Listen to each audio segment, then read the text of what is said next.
Hello everyone, this is CJ Novo992 and today we're back for another brand new video. And I'm actually laughing here, people, because it's quite funny how we've been lately. I mean, you put us back a week ago, it is probably going to be a midnight upload during the week. That usually means some European magic, some European happiness, some European highs. Well, we didn't have that today, people, as we went ahead and played in the Scottish Cup, as we went ahead and hosted Queen of the South, and a game of football that can only be described one way and one way only: flat. And you know something, I don't know if I should be apologising to each and every single person that's watching today's video, because a part of me believes this might be my fault, because you might have noticed, people, on the channel, we didn't upload a preview video yesterday. And you know the reason I didn't upload a preview video? Because I was scared that this was the game we were going to have. And I mean, it was probably always going to be in the cards.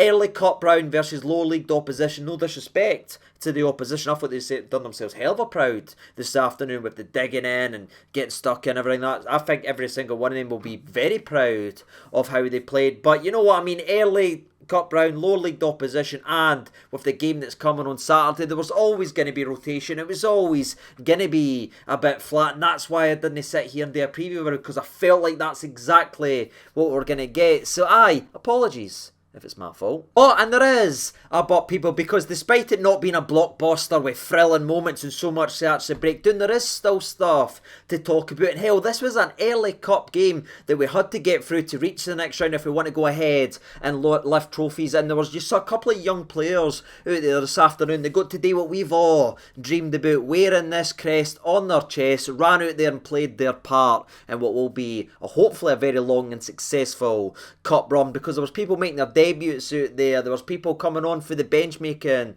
their first game. There was people getting the first goal for the club. So to anyone who says this game doesn't matter or we should just forget about it and move on, no post about it, for me that's no what it's all about, ladies and gentlemen. We're Rangers fans. This was a Rangers game, and hell, there's some guys out there went ahead and done the ultimate dream. So let's go ahead and talk about Rangers 3, Queen of the South 1. And as we said, the starting 11 was extremely rotated, and that's again what I was heavily expecting yesterday, which is why it was so difficult for me to sit here and do a preview, because I didn't really know how to preview a game when I know there's going to be vast amount of changes. But there was a couple of senior players that was selected. Alan McGregor gets his first start of the season, by the way. Ryan Jack was playing at centre back, which could be an indication of where he could potentially go now if he's going to make it further and be a bigger part of the Rangers first team. That could be where he goes, especially as we naturally drift into that three at the back formation. I saw a couple things there that I thought, right, that might be something that's eventually getting worked on with Jacko, so look out for that in the future. We had my man Stephen Davis, as you say, who was wearing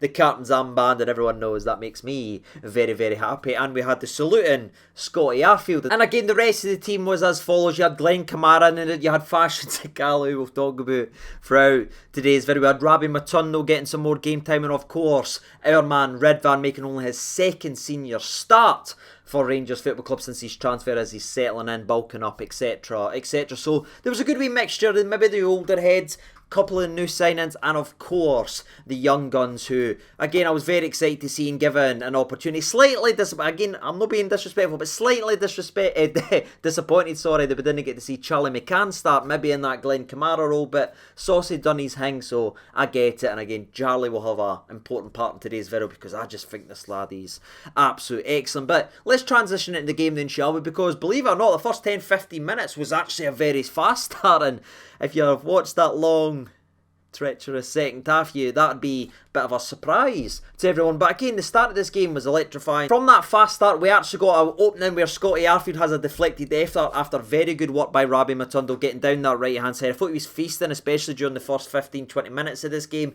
before the game started to falter and peter out or anything like that. But he looked promising, picked out Arfield. Arfield should probably do better here, but we get a corner, we waste it, of course, because it's set pieces. And what are we doing for set pieces, by the way? Like, what we chip it? We're actually got to the stage now, we're that bad at corners, we didn't even put it in the box anymore. We actually chip it out of the box. Do you know what? I'm not even going to get it. Honestly, it's too late. I'm not getting in it. I'm awfully tired, ladies and gentlemen. But when we said work on set pieces, we didn't mean play like FIFA freaking Street, Mr. Rangers Football Club. But we eventually get the opening goal that we deserved in the opening 10 minutes, and it was great pace by Sakala. And then he gets his head up, he picks out Glenn Kamara, who again, Glenn Kamara here with such a delicate first time pass, and that's the real quality that he's got in and around the actual area. And he picks out Robbie, who's someone we've obviously talked about in Football Managers and everything like that, so that was like a weird moment for us seeing the man that was wearing 69 scoring, tapping in. Very cool, very calm, composed finish.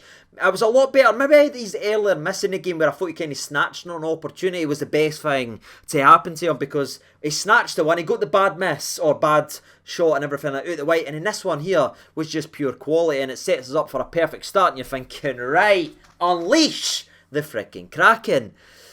And then they want to talk about it. But I guess I'll have to, people. So the 16th minute of the game happens. We're in complete control, but one of the balls eventually gets kicked out. It's a throw in. We give it to Sakala, and Sakala tries a kind of no-look pass back. I think he's gone back to Leon King here, but he's completely underhit it. And I believe it was Connolly from Queen of the South runs onto it and dinks Alan McGregor, which is ironic, as Palpatine would say, people, because we've been complaining so much about McGregor not coming off his frickin' line, and then he gets dinked a mile off it, and it was just ugly in terms of everything from a Rangers perspective. But again, sometimes you've got to tip the quarantine cap to the opposition. That is a wonderful, wonderful goal, and if it was one of your players, would be singing, smashing beers and enjoying it. So credit to Connolly, but it's criminal by Sakala. But again, I know there's so many pitchforks and that out about Sakala, but for me, he played well for both teams, and that's just me having to say. He was directly involved in every single goal that was scored today. Spoiler for the next minute or two in the actual video. But if you had both teams to score on, Sakala was your favourite player today, because what a job he done for all of you. Speaking of what a job, we eventually got to see Ridvan get more involved in the play, and again, I'm not really sure what the formation was by Giovanni. It kind of felt like just go out there and day vibes, just enjoy yourselves, lads, express yourselves, and that's what it felt like, because Ridvan was all up and doing the shop. We had been twisting and changing all different types of players, but one of the real genuine moments equality, and this is sometimes what these early cup games can give you. It can give you a glimpse into a couple players, and you can say, right, he's really got son. And I know some people are questioning Ridvan and being a wee bit maybe overly critical because we haven't seen a lot of him, but you saw glimpses of what he was able to do, and for me this is genuine quality here. As Sakala, again, who everyone's hating and slamming, directly involved in this game, very positive with the ball, slides the ball down the channel to Ridvan, who's onto it, and then he does almost like a Ronaldo chop. In a way, he just brings it, he just tickles it in side the box, and then he gets his head up, he picks out Scotty saluting Arfield, and Scotty does what he does, especially when he pictures Livingston's football stadium. He just scores the fricking goal. It was kind of hit straight at the goalie, but I think it was deflected in that perspective. But it was a wonderful goal that was created by Ridvan, and we've had 2 goals scored, in fact 3 goals scored, where the assist has put it on an absolute plate. But after retaking the lead, we really should have put the game to bed within the next 5-10 minutes. Scotty Arfield had a couple of opportunities. One of them was absolutely magnificently created down the right hand side. Young Devlin, as we call him, if you remember the Football Manager mistake. Divine down the right hand side. I'll start calling him the real name now. But anyway, he runs down the right hand side. He picks out Scotty Arfield beautifully. But instead of hitting it first time like he'd done for his goal a minute or two earlier, he tries to take a touch. It's horrible. Gives the ball away. That was an opportunity. And then Sakala, just before the half relay wrapped up, fake to go left, cut inside, had a good shot that was well saved by the frickin' keeper. But there was a couple of opportunities and a couple of moments where you could see we never really had maybe the most experienced players in to be at the right position. But again, I'm not going to be critical and call these guys out or saying there's guys that's learning their craft in the game. It was always going to be a little like this. But I thought Robbie Matundo put on a couple of very nice crosses this afternoon, but we just never had players in the right area. So it takes us to half time. We go up 2-1. Everyone's thinking the same. Let's get a goal or two early, first 5-10 minutes, kill this game off, make a couple subs, go into Saturday hell and happy. But that didn't happen at all, people, as the second half was a real slog to actually get through. And again, that's a credit to Queen of the South, because yes, we'll be disappointed from a Rangers perspective, but again, Queen of the South was trying to drag the game down,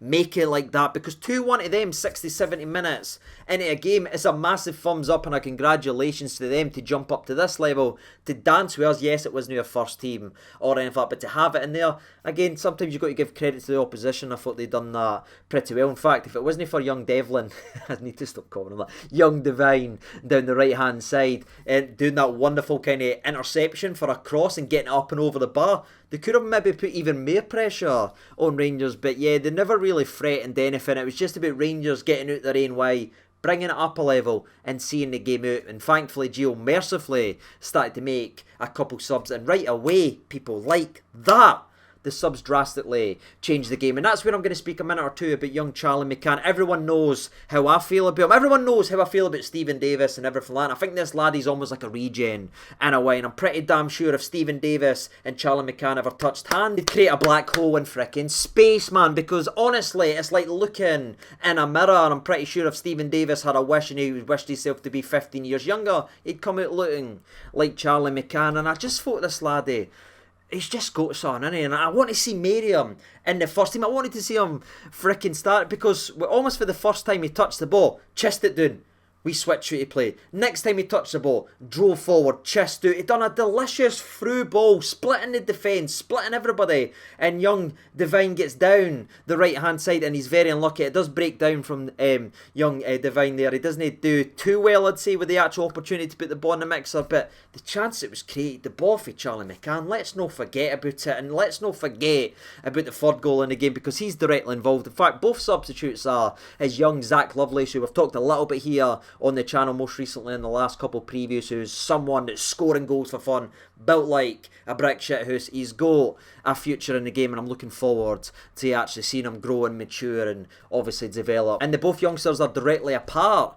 of this one. As the ball goes down the right hand side, a marauding Maldini Ryan Jack of an afternoon gets down the right hand side. He whips in a ball. Zach takes a touch, and I think he passes it out, or it might take a touch. I can't remember the exact. I'm pretty sure he's cushioned it out the side of the box to Charlie Mccan, who brings it down on the knee, and within one touch he's done a back heel to put Scotty Arfield with a clear sight on goal. And Scotty Arfield does what he probably should have done 3 or 4 times this afternoon. He put the ball into the back of net with a shot that was low and hard and very difficult for the goalie to see. So we got 2 salutes, but that there for me is made of the quality and a glimpse in the future of Zach Lovelace, and especially Charlie Mccan, who again just drips quality. And that well and truly was game, set and match. Again, there was a couple more opportunities for Scotty Arfield in and around that time for the goal, with shots hit directly at the goalkeeper, etc. Again, he's making the run, so that's good, and a couple of youngsters were finding him. But it could have been a cricket score, but it deserved to be by the way we approached the game in terms of the intensity and that. No, really. So maybe a 3-1 is fair and everyone in actual evolved, because if Scotty does take those chances, you'll get a 5-6-1 in there, and that's probably a little bit too harsh, because I thought Queen of the South done everything they could have asked today in this actual game and scored a genuine quality goal at Ibrox. I'm pretty sure that laddie will never forget. And shout out to young Aaron Stevens as well, and Paul Niso as well, for being able to come on the park and get that opportunity. For me, every one of the youngsters, including Leon King, we've not even mentioned Leon King. This was one of his, in fact, his first start of the season, and for me, he was absolutely excellent. They've all got futures here, and they've been given a little bit of a taster. It's on them now up here to stay motivated and drive themselves fricking forward. And hopefully we see more of these names in the next couple of years being a part of this Rangers team, especially the right back Devine, because now obviously with the Polish right back being moved out with loan with an option to buy, we're basically just trying to get that deal done and dusted. That's opened the door for young Devine, and what an opportunity that is when he's seen the likes of Nathan Patterson come in and get an opportunity and take it and see where he's went. Now that's in front of you, young man. Go out there and fricking seize it. But that's it, ladies and gentlemen, boys and girls. It was a flat second half, but in no way did I ever look like we had lost control of the game or whatever. We're sort of going through the motions and everything like that, but we got the job done, and I am very excited and very happy for all the youngsters that got some time to do what we've all dreamed about. But that's my thoughts on opinion. My biggest takeaway from this entire freaking game is I want to see more of Charlie Mccan. What about you? Let me know down in the comment section below, and if you didn't mind putting in your old man match, that'd be greatly appreciated. But until next time, ladies and gentlemen, I've been Sieging Over 92. I'll see you on Friday for the Old Firm preview. Take care of yourselves, all the best, and bye-bye.